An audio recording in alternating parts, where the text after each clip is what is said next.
depannya. Banyak banget pertanyaannya. Oke, ini saya kasih satu kesempatan terakhir. Satu pertanyaan, tapi yang paling pedes. Dari tadi saya belum nemu yang paling pedes. Masih pertanyaan yang aman-aman aja. Coba tanyakan ke dalam diri Anda apabila Anda ingin bertanya. Kira-kira pertanyaan ini akan membuat saya tidak bisa tidur. Kalau masih bisa, turunkan tangan Anda. Saya butuh satu penanya yang tajam dan kritis. Ya, silakan Masnya.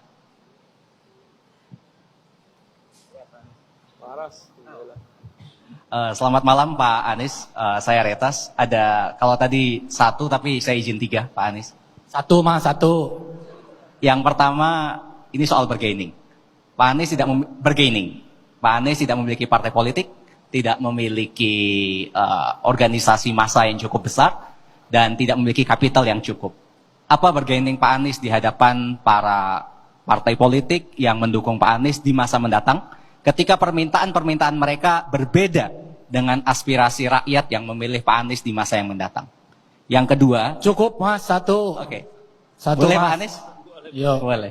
Yang kedua, Pak Anies selalu Kalau saya sih boleh aja. Pak Anies selalu mengatakan soal keadilan.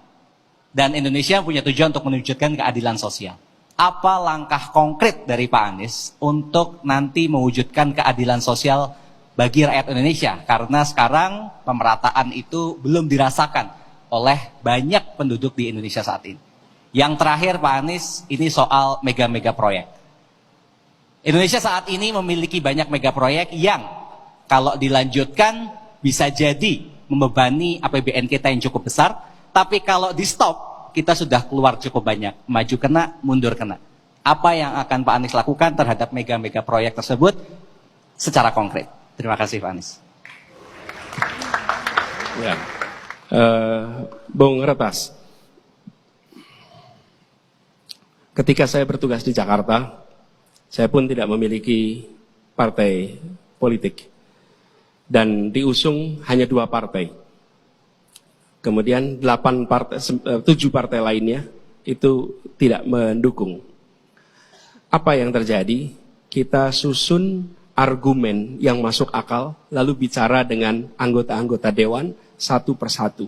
Saya ketemu dengan semua, termasuk anggota dewan yang partainya berseberangan dan sering mengkritik di media. Saya sampaikan argumennya, saya sampaikan manfaatnya. Saya percaya hal yang baik untuk masyarakat itu akan diterima. Ada situasi di mana mereka akan blok, terjadi itu. Kami mau menjual saham misalnya, akhirnya tidak bisa terlaksana. Tapi saya percaya persuasi. Dan pada akhirnya, bargaining yang terkuat adalah dukungan dari rakyat. Sampaikan hal yang baik kepada rakyat, minta dukungan pada rakyat, itu jauh lebih powerful daripada dukungan dengan 1-2 partai. Di situ kekuatan utamanya. Kemudian keadilan. Keadilan ini konkretnya pertama harus memastikan bahwa seluruh rakyat mendapatkan kebutuhan pangan yang tercukupi. Jangan lapar, jangan mereka tidak mendapatkan pasokan makanan. Kalau itu tidak terpenuhi, itu masalah. Dan ini nomor 1. Bagaimana pangan itu berkeadilan. Yang memproduksi sampai mengkonsumsi. Nomor 1. Yang kedua, sehat. Sehat itu artinya akses fasilitas kesehatan yang merata dan bantuan untuk hidup sehat dari mulai ibu mengandung sampai dengan lansia. Dan itu bisa dikerjakan oleh negara. Yang ketiga, pendidikan. Pendidikan yang berkualitas sampai tuntas. Dan yang keempat adalah membuka akses lapangan pekerjaan di tempat-tempat yang biasanya tidak ada akses pekerjaan. Di situ konsep keadilan itu dilaksanakan. Terakhir, soal mega proyek. Ini bukan selera, ini uang rakyat. Dan dibiayai dengan uang rakyat. Karena itu saya akan katakan ada 4 prinsipal. 1, harus berkeadilan. 2, kepentingan publik. 3, menggunakan data, common sense, akal sehat. Dan keempat, regulasi. Maka yang saya akan kerjakan adalah meminta asesmen objektif dengan 4 prinsip itu. Di tiap-tiap hal yang dianggap problematik. Kalau tidak problematik, jalan terus. Tapi bila dianggap problematik, lakukan assessment, lalu laporkan kepada publik. Jadi bukan selera.